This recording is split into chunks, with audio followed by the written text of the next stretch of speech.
Et maintenant, nous allons appeler M. Lilikas, Georges Lilikas, ancien ministre des Affaires étrangères de la République de Chypre, et qui va plancher sur ce thème, l'antagonisme turco-chypriote de la partition de Chypre au forage illicite en Méditerranée orientale. Merci bien. Pour quelques 15 bonnes minutes, on va dire. Merci. Je tiens tout d'abord à exprimer mes remerciements aux organisateurs et surtout à mon cher ami Mestri Haddad pour leur invitation pour présenter à vous l'expérience de Chypre, une expérience de longue date, une expérience tragique. Et donc je parlerai plutôt du point de vue d'un victime de longue date de l'expansionnisme turc. Je constate aussi avec une grande satisfaction qu'enfin le rôle dangereux de la Turquie dans la Méditerranée orientale inquiète de plus en plus l'Europe, ou en tout cas la France. Durant de nombreuses années, prévalait l'idée erronée à mon avis, que la Turquie ne crée des problèmes qu'avec Chypre et que Tayyip Erdogan avait une idéologie démocratique, progressiste, et il disposait des orientations européennes. Aujourd'hui, nombreux sont ceux qui se rendent compte que la Turquie constitue un facteur déstabilisateur et une menace pour la sécurité et la paix au Moyen-Orient et en Méditerranée orientale. La tactique suivie par la Turquie est toujours la même. En violation du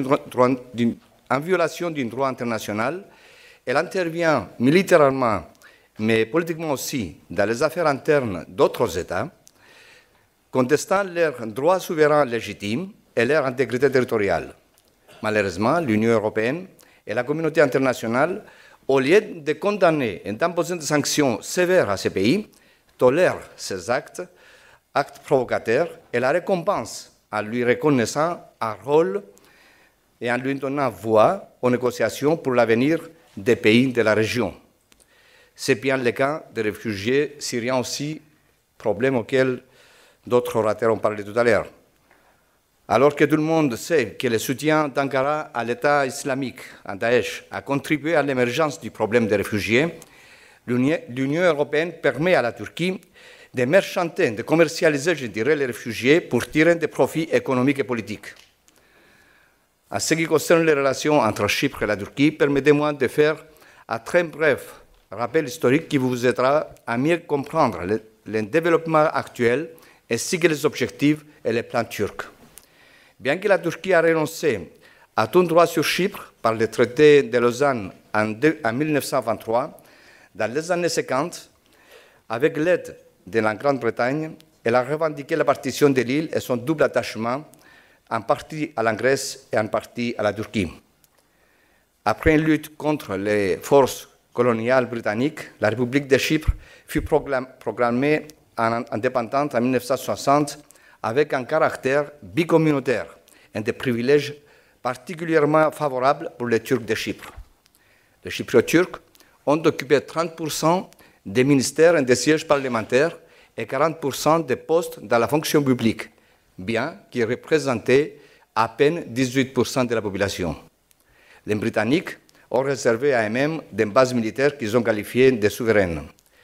L'indépendance de l'État fut cependant amputée par un traité de garantie imposé aux Chypriotes. Le traité instaurait comme puissance garante la Turquie, la Grande-Bretagne et la Grèce qui se sont engagés à garantir l'intégrité territoriale de l'île. À peine le nouvel État établi, Ankara a secrètement commencé à équiper et à former des groupes armés parmi les Chypriotes turcs.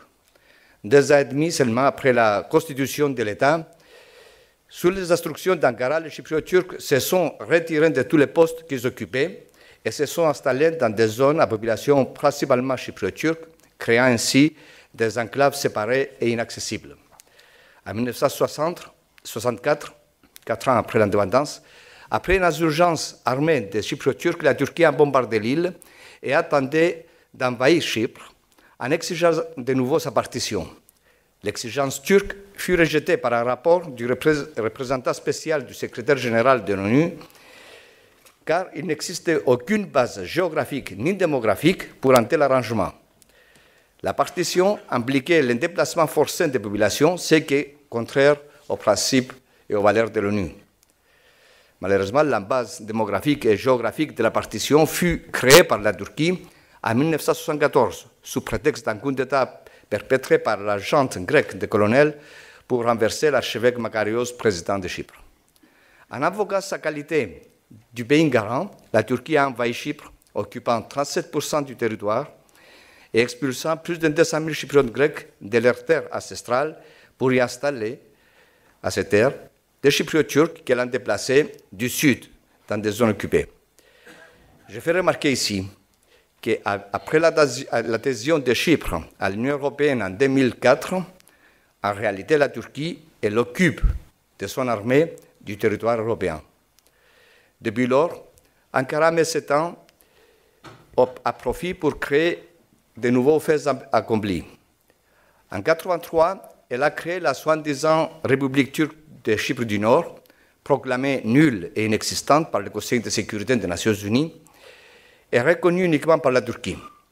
La Turquie a altéré le caractère démographique et culturel des territoires occupés par une colonisation massive, la turquification de tous les toponymes grecs et la destruction progressive et systématique du patrimoine culturel de Chypre. Aujourd'hui, les colons turcs anatoliens sont beaucoup plus nombreux que les Chypriotes turcs dans les territoires occupés, où il y a beaucoup plus de mosquées aujourd'hui que des écoles. Et ça, c'est caractéristique de la politique d'Erdogan d'islamisation. Au fil des années, et en particulièrement depuis l'arrivée d'Erdogan au pouvoir, la Turquie a augmenté les exigences et les objectifs qu'elle veut atteindre à travers un règlement du problème chypriote à sa mesure. Dans les premières années après l'invasion, la Turquie aspirait à une solution de partition ou de confédération, celle-ci étant la première étape pour la création de deux États séparés à Chypre. À présent, à mon avis, elle vise à obtenir le contrôle total de Chypre par le biais d'une solution qui abolirait tout principe de démocratie et de l'état de droit concernant le processus de prise de décision. Donc je pense que le dilemme posé tout à l'heure au professeur concernant le futur de la Libye, si ce sera l'exemple de la partition de Chypre ou l'emplacement de la Syrie, je crois que ça n'existe pas comme dilemme pour Chypre. La Turquie insiste à maintenir son statut de pays garant, doté d'un droit d'intervention et conserver des troupes militaires à Chypre après la solution. En outre, elle demande que les Chypriotes turcs disposent d'un droit de veto lors de la prise de décision dans toutes les autorités et institutions de l'État, ce qui, de fait, plongera l'État dans une paralysie constante et en fera, en réalité, l'otage de la Turquie. Cette politique, tout comme les agissements et les forages illégaux de la Turquie dans la zone économique exclusive de Chypre, la contestation des droits souverains de la Grèce en mer Égée, ainsi que ses interventions en Syrie, en Égypte et en Libye, donc les autres orateurs ont analysé en détail, doivent être, à mon avis, considérées à la lumière de la vision d'Erdogan pour la Turquie. La Turquie ne se contente plus, comme j'avais dit tout à l'heure, du contrôle de la partie nord de Chypre. Elle vise à présent à contrôler l'ensemble de Chypre, comme condition indispensable pour atteindre son objectif stratégique de devenir la superpuissance régionale et de se faire reconnaître un rôle hégémonique. Comme l'affirme l'ancien ministre turc des Affaires étrangères Ahmet Davutoglu, ancien collaborateur et je dirais visionnaire de Tayyip Erdogan, dans son livre Profondeur stratégique, qui constitue la vision, ou qui a formé la vision d'Erdogan, de faire renaître l'Empire ottoman. Je cite du livre d'Ahmet Davutoglu. Sans le contrôle de Chypre, personne ne reconnaîtra à la Turquie le rôle de superpuissance régionale en Méditerranée orientale. L'amiral et conseiller en énergie de Tayyip Erdogan, Jihad Yaji, dans son livre La lutte pour le partage de la Méditerranée orientale et la Turquie, très récemment publié, se réfère à la position géostratégique de Chypre qu'il qualifie de clé, et je cite, de porte-avions stables pour le contrôle des pays du Moyen-Orient. Par l'imbier de n'importe quel règlement de la question chypriote, l'objectif d'Ankara est donc de contrôler la position et la valeur géostratégique de Chypre. Il est évident qu'une telle évolution priverait l'Union européenne des avantages dont elle bénéficie aujourd'hui grâce à la République de Chypre, dans une région aussi importante que sa cible. La France, dans ce cas-là, n'aurait pas accès aux installations aujourd'hui mises à sa disposition par la République de Chypre pour sa flotte militaire et sa force aérienne. Les forages illégaux de la Turquie dans la zone économique exclusive de Chypre ne sont qu'une étape d'une stratégie expansionniste croissante, non seulement à l'encontre de Chypre, mais aussi de tous les pays de la région, et bien sûr à l'encontre de l'Union européenne, puisque la Grèce et Chypre sont membres de l'Union. Il ne fait aucun doute que si la Turquie atteint ses objectifs à Chypre et en Méditerranée orientale, les coûts que l'Europe sera appelée à payer et les problèmes auxquels elle sera confrontée seront énormes. L'Union européenne sera privée des ressources énergétiques de la région et sera appelée à faire face au même comportement agressif de la Turquie que la Turquie affiche actuellement en Méditerranée orientale. Afin de s'imposer comme superpuissance de la région, Ankara n'hésite pas, outre son soutien financier et logistique au mouvement islamiste radicaux, à utiliser sa force militaire. Elle a considérablement renforcé son industrie et sa puissance militaire, tandis qu'elle a annoncé la construction de 2 porte-avions. Actuellement, la Turquie, comme vous le savez bien, possède 3 bases militaires dans des pays d'Afrique et du Moyen-Orient.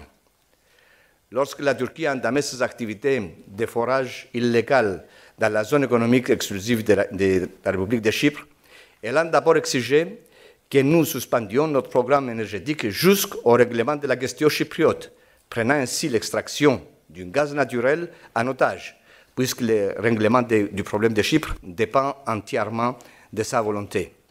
Ensuite, Ankara a exigé la garantie des revenus pour les Chypriotes turcs, tout en sachant que cela avait déjà été convenu lors des pourparlers intercommunautaires et que les recettes seraient versées dans un fonds pour les générations futures. En mai 2019, le Parlement chypriote a voté en loi la création d'un fonds national des hydrocarbures. Par la suite, Erdogan, aspirant que son pays devienne un centre énergétique, a exigé que le gaz naturel de toute la Méditerranée orientale soit acheminé vers les marchés européens par gazoduc via la Turquie. La Turquie possède aujourd'hui 3 navires de forage. Il est évident qu'elle a acquis ces navires pour effectuer des forages non seulement dans la zone économique exclusive de Chypre, mais aussi dans toute la zone économique exclusive de la Méditerranée orientale. C'est dans cette optique qu'il convient également d'examiner l'accord dépourvu de toute base légale que la Turquie a conclu avec le gouvernement libyen pour délimiter les zones économiques exclusives des 2 pays. Invoquant cet accord qui viole le droit international, Ankara a déjà annoncé que dans les prochains mois, elle effectuera des forages au sud de l'île de Crète, dans la zone économique exclusive de la Grèce. Je crains fort qu'Erdogan ait revu ses objectifs aujourd'hui. Il ne se contente plus de transformer la Turquie en un pôle énergétique, en vue de disposer également des moyens de pression sur l'Union européenne et sur les pays de la Méditerranée orientale. En réalité, par les forages illégaux dans la zone économique exclusive de Chypre, et les cartes absurdes de l'indite zone économique exclusive de la Turquie qu'Erdogan a déposée auprès de l'ONU, il aspire à contrôler les sources économiques et les sources énergétiques afin que son pays devienne autosuffisant en matière d'énergie comme une superpuissance régionale doit y être. C'est ce que l'amiral Djihad Yaghi confirme dans son livre que j'ai cité précédemment. L'amiral turc déclare dans son livre que le contrôle du gaz naturel, et du pétrole existant entre Chypre, le Liban, l'Israël, la Syrie et la Libye peut satisfaire les besoins énergétiques de la Turquie pour 572 ans. Pour conclure, j'aimerais souligner la tolérance provocatrice, à mon avis, mais aussi dangereuse dont fait preuve l'Union européenne face à l'agressivité turque qui affecte les intérêts vitaux des États membres de l'Union. Malheureusement, des intérêts étroits de certains pays empêchent l'Union européenne de formuler une politique commune pour défendre les intérêts européens et agir de manière décisive et efficace en Méditerranée orientale et envers la Turquie. La France est le seul pays à réagir aussi par sa présence militaire en Méditerranée orientale. Même lorsque la Turquie a empêché avec sa flotte les navires des forages italiens de la compagnie Eni d'entrer dans la zone économique exclusive de Chypre en février 2018, l'Union européenne s'est limitée malheureusement à un rôle de spectatrice passive. La Turquie de Tayyip Erdogan est sourde aux paroles, aux déclarations et aux condamnations verbales. Avec son attitude tolérante, l'Union européenne n'obligera pas la Turquie à revoir sa politique et à respecter les droits internationaux. Bien au contraire, avec son attitude passive, l'Union européenne encourage, sans le vouloir, la Turquie, parce que la Turquie perçoit et interprète la tolérance comme une faiblesse. Le seul langage qu'Ankara comprend est celui des sanctions financières. Je termine en soulignant la tactique turque. La Turquie craint des problèmes dans des pays de la région pour se faire inviter par la suite à la table de négociation afin de résoudre ces problèmes. Nous devons tous comprendre que la Turquie ne peut pas faire partie de la solution des problèmes de la Méditerranée orientale, car justement, elle fait partie de ces problèmes. Elle est le problème. La Turquie constitue une menace pour la sécurité, la paix et les réserves énergétiques, non seulement des pays de la Méditerranée orientale, mais aussi de l'Union européenne elle-même. De ce fait, la Turquie doit être considérée comme une menace pour l'Europe et l'Europe doit la confronter en tant que telle. Merci pour votre attention. Merci, Monsieur le Ministre.